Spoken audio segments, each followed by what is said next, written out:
여러분 안녕하십니까? 10월 7일 네트워크 매거진 시작합니다. 요즘 가을꽃 축제가 한창이죠. 경남 거창 가막산에는 별을 닮은 국화인 아스타가 활짝 피었습니다. 산 정상을 물들인 보랏빛 물결이 환상적인 풍경을 연출하고 있습니다. 이성진 기자가 그 모습을 전해드립니다.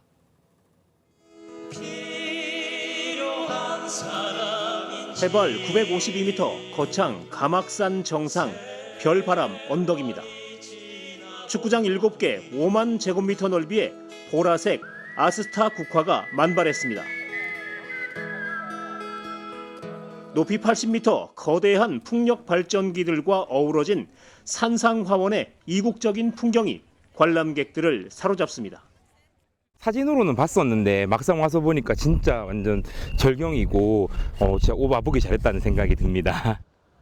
360도 파노라마가 펼쳐지는 정상에 해가 지면 지리산과 덕유산, 가야산, 황매산까지 노을이 물들고 밤하늘을 더욱 빛내는 미디어 파사드에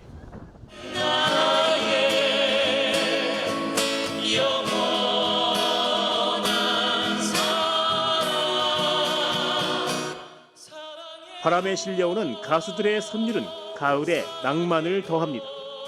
아름다운 꽃밭 속에서 버스킹을 들으니까 너무 아름답고 부드러운 노래 음성 이중창이 너무 이쁩니다. 너무 듣기 좋습니다. 네. 거창군은 4년 전부터 가막산 정상의 별바람 언덕에 아스타 국화를 심어 축제를 개최하고 있는데 올해만 벌써 24만 명이 다녀갔습니다. 2022년 포브스 코리아 전국 명산 핫플레이스 톱 9에도 선정되기도 했습니다. 이제는 사진 명소를 넘어서 우리 국민들의 소득 창출과 관광객들에게 다양한 추억을 선사하기 위해 거창군은 주변 관광지와 연계하고 인프라를 더 확충해 관광객 증가에 주력한다는 계획입니다. TV조선 이성진입니다. 가을 부산은 국제영화제가 유명하지만 다른 축제도 17개나 열립니다. 올해부터는 축제들을 통합 운영해 입장료 할인도 한다고 하는데 영화제와 함께 즐겨봐도 좋을 것 같습니다. 하동원 기자의 보도입니다. 유명 영화 배우들이 레드카펫 위로 모습을 드러냅니다. 카메라 셔터가 곳곳에서 터지고 팬들의 박수가 끊이지 않습니다. 부산에서는 국제영화제를 비롯해 부산 비엔날레 등 10월에만 17개 행사와 축제가 몰려 있습니다. 부산시는 매년 따로 열리던 가을 축제 17개를 올해 처음으로 하나로 통합해 운영하고 있습니다. 전체 관람객을 늘리기 위해 통합 입장권은 개별 가격보다 45% 할인해 판매하고 있습니다. 통합 입장권은 5,000장 넘게 팔렸습니다. 따로 하는 것보다 묶어서 할인을 하게 되면은 하나하나씩 따로 보는 게 보다는 여러 개도 보는 사람도 많을 테고. 부산시는 이번 통합축제 운영으로 관광객 45만 명이 찾을 것으로 기대하고 있습니다. 부산의 10월을 정말 즐겁고 뜻깊고 그리고 꼭 와 보아야만 하는 세계적인 관광 마이스 도시로 거듭나게 하는 큰 축제가 될 것입니다. 광주에서도 지난달부터 가을 축제 17개를 한데 묶고 개별 입장권을 사면 축제 간 할인을 해주거나 음식점 할인 혜택 등을 주고 있습니다. 관광객이 늘어날 경우 축제를 통합하는 지자체는 더욱 늘어날 전망입니다. TV조선 하동훈입니다. 호반의 도시 춘천은 최근 세계 태권도의 중심 도시로 주목받고 있습니다. 어제 폐막한 세계 태권도 주니어 선수권 등 최근 굵직한 태권도 대회와 행사를 성공적으로 유치한 데 이어 오는 2028년엔 세계 태권도 연맹 본부가 건립됩니다. 이승훈 기자입니다. 태권도 시범단이 공중을 날아오르더니 반원을 그리며 송판을 격파합니다. 팔각형 경기장에선 129개국 선수들이 치열한 경기를 펼칩니다. 어제 폐막한 세계 주니어 선수권을 비롯해 최근 3개월 동안 각종 태권도 행사가 춘천에서 잇따라 열렸습니다. 오는 2028년엔 세계 태권도 연맹 본부가 춘천으로 이전합니다. 세계 태권도 연맹 본부가 완성된다면은 시합 주관뿐만 아니라 여기서 다양한 그 태권도 문화를 전파하는 그런 역할을 하리라고 봅니다. 춘천시도 세계 태권도 연맹 본부 도시로서 준비에 박차를 가합니다. 관련 조례 발굴과 실업팀 창단, 꿈나무 육성부터 숙박시설 등 지역 인프라 확충까지 예고했습니다. 확충된 인프라로 향후 태권도 관련 포럼부터 국제대회 등을 유치해 지역 경제 활성화와 국제적 인지도까지 2마리 토끼를 잡겠다는 구상입니다. 세계적인 정부이고 전 세계 엄청난 그 인구들이 지금 열광하고 있는 정부이기 때문에 무궁무진합니다. 호반의 도시 춘천이 세계 태권도 중심지로 새롭게 도약을 준비하고 있습니다. TV조선 이승훈입니다. 서울 강북과 강남을 잇는 동부간선도로는 상습 정체로 악명이 높습니다. 그런데 5년 뒤면 이런 오명에서 벗어날 것으로 보입니다. 지난주 지하화 공사에 첫 삽을 떴는데 고승현 기자가 완공 후 모습을 미리 보여드리겠습니다. 동부간선도로 월계 나들목에 이르자 지상과 지하로 나뉘는 양 갈래길이 나옵니다. 지하도로로 진입하자 10분 만에 강남구 대치동에 도착합니다. 현재 동부간선도로로는 50분이 걸립니다. 지난 1991년 개통된 동부간선도로는 하루 약 15만 대의 차량이 오가는 상습 정체 구간입니다. 이를 해소하기 위한 지하화 공사의 첫 삽이 떠졌습니다. 지하화 구간은 성북구 석관동에서 강남구 대치동까지 총 12.5km로 소형차 전용 왕복 4차로로 건설됩니다. 완공되면 통행량의 최대 43%가 분산되고 소음과 매연 피해도 줄어들 것으로 보입니다. 단절됐던 생활권이 연결이 되고 회복이 된다. 또 환경 오염, 경관 훼손 이런 다양한 문제들이 일거에 다 해결이 됩니다. 아이들이랑 놀러 성수나 강남 쪽 가면은 많이 막혔는데 그 정체가 좀 해소되면은 훨씬 좋을 것 같아요. 지하화가 마무리되면 기존 도로는 친환경 수변 공원으로 조성될 계획입니다. 중랑천이 복원되면 침수 위험도 줄어들 전망입니다. TV조선 고승현입니다. 제주도는 요즘 차고지 증명제를 놓고 이런저런 말들이 나옵니다. 차고지 증명제는 주차 공간을 확보해야 차를 구입할 수 있는 제도인데 이 차량 증가를 억제해 교통 혼잡과 주차난을 해결하기 위해 3년 전 국내에서 유일하게 제주도가 도입했습니다. 그런데 각종 편법으로 실효성이 없다는 지적이 잇따르고 있습니다.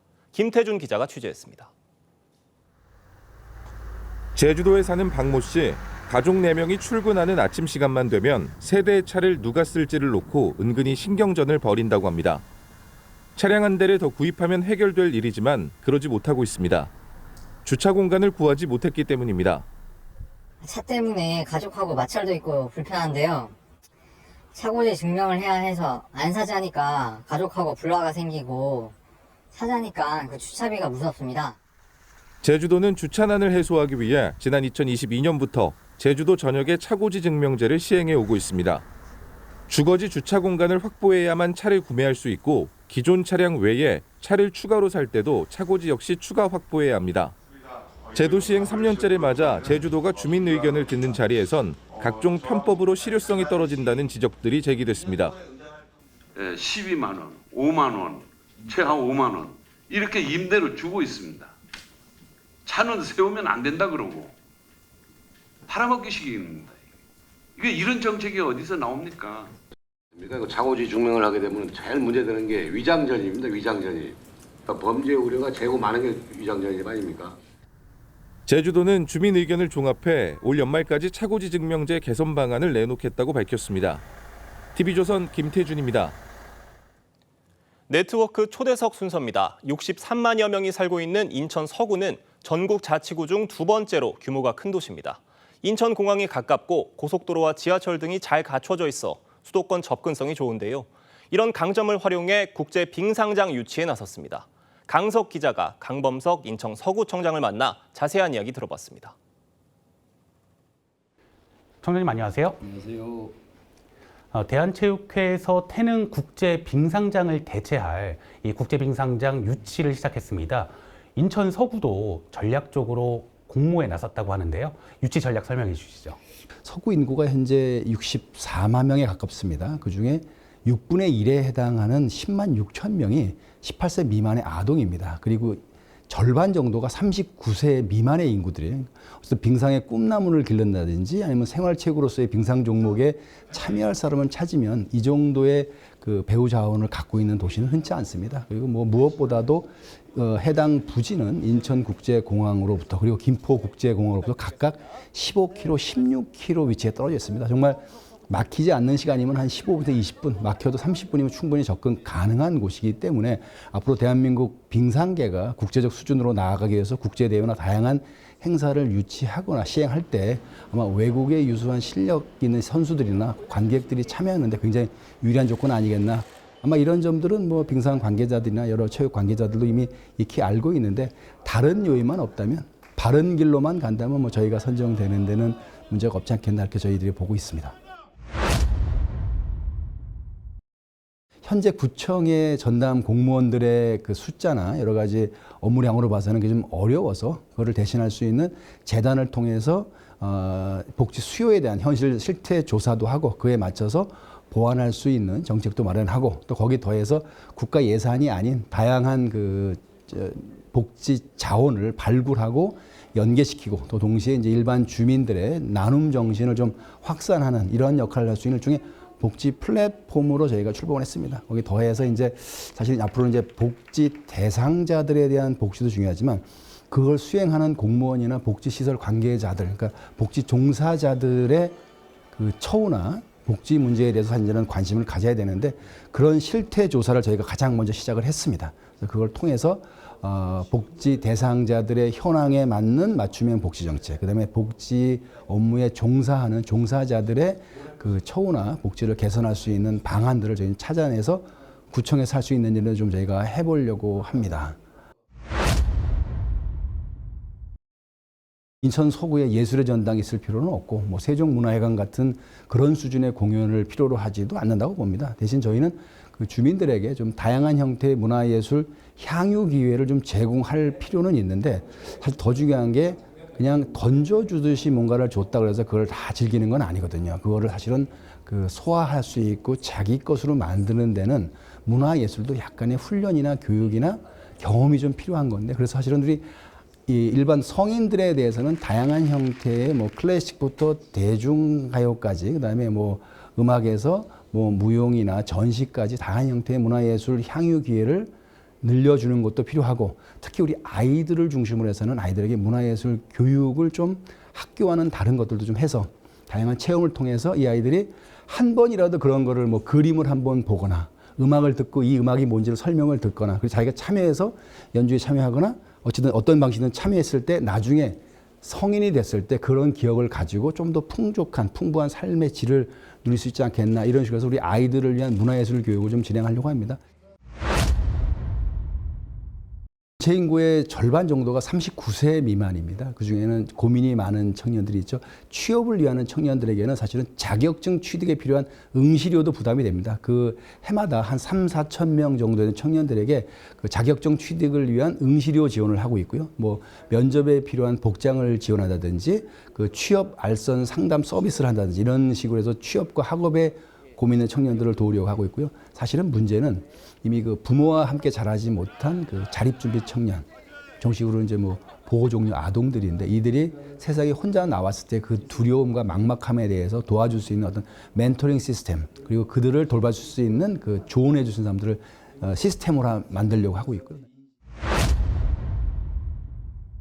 법적으로는 18세 미만이 전부 아동입니다. 고3 미만이 아동인 건데 그럼 태어날 때부터 하면 사실은 이제 아이들을 낳기 편하게 하려면 이제 일단 이제 소가 자라는 데보다 아빠들에게 회사에서 육아휴직 수당을 받지 못하는 아빠들에게 저희가 육아휴직 수당을 별도로 주는 제도가 있고요.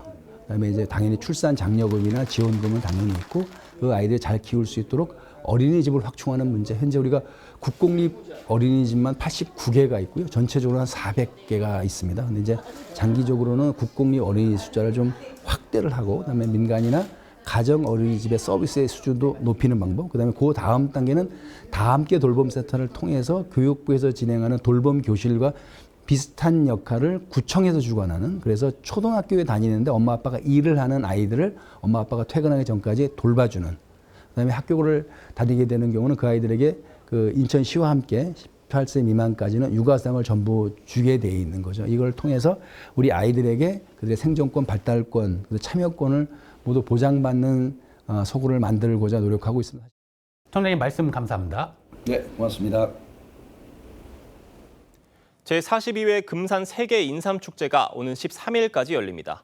아빠 힘내세요라는 주제로 열린 이번 축제는 지친 일상에 활력을 주는 금산 인삼을 알리고 관광객들이 인삼의 효능을 직접 체험할 수 있는 다양한 프로그램이 마련됐습니다. 세계 인삼 수도 금산에서의 하루, 당신의 미래가 건강해집니다. 아름다운 추억, 감동의 추억 많이 만들어 가시기 바라겠습니다. 오늘 네트워크 매거진은 여기서 마치겠습니다. 다음 주 월요일에 다시 찾아뵙겠습니다. 감사합니다.